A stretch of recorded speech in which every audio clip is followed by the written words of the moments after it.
Assalamualaikum. My name is Dr. Sayyid Hassan Mahmood. I'm an infectious disease specialist and I head the infectious disease section at the Afghan University. So are we having the second wave, and how is it different from the first one? So at this point it seems that we are entering the second wave of COVID-19 in Pakistan, which means that after our rates have come down, they have now started to come up again, and we are currently probably in the beginning of the second wave. We expect that this wave is going to be slightly different from the previous one, in that since this is winter and we see a lot of normal sort of cold, cough viruses, it's going to be much tougher for us to distinguish between COVID-19 and your normal respiratory tract infections. And that would mean that we may need to do a lot more tests to find out which this patient has. At the same time, keep in mind that our hospitals are already full of non-COVID patients, while previously our healthcare system had almost ground to a halt, allowing us to divert resources into COVID-19, and this time this may actually not be possible.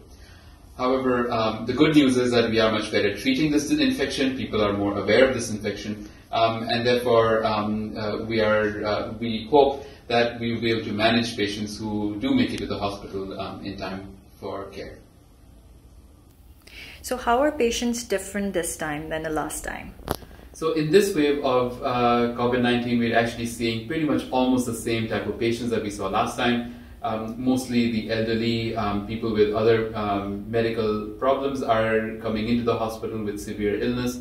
However, we're seeing the infection in the entire age range as expected. We do not feel the virus has mutated, has changed. The behavior of the virus is pretty much the way it was before.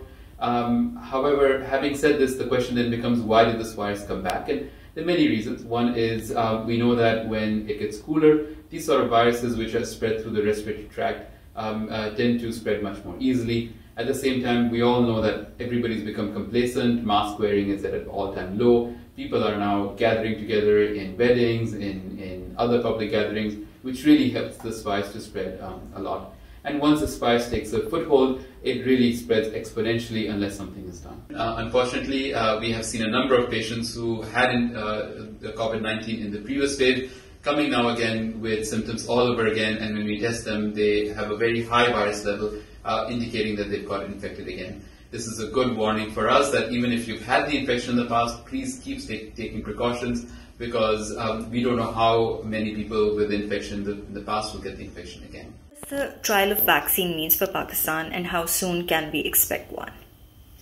As you may be aware, we are now currently undergoing one vaccine trial in Pakistan, and we expect more to come. Remember, there are a number of vaccine trials happening around the world, and even the one that's happening in Pakistan, Pakistan is just one of many countries where this particular vaccine is being tested.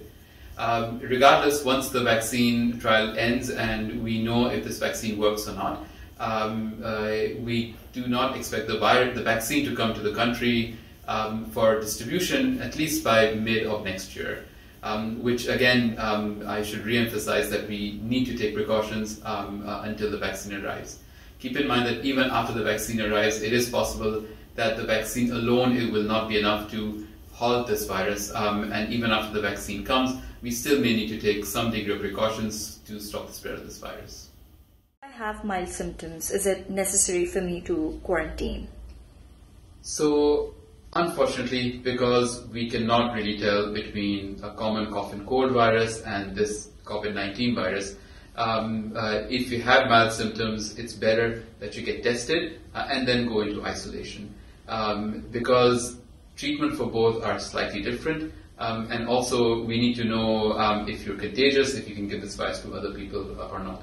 Similarly, if you have COVID-19, the duration of isolation is also slightly different than somebody who may have a common viral infection for which there is really not much isolation required.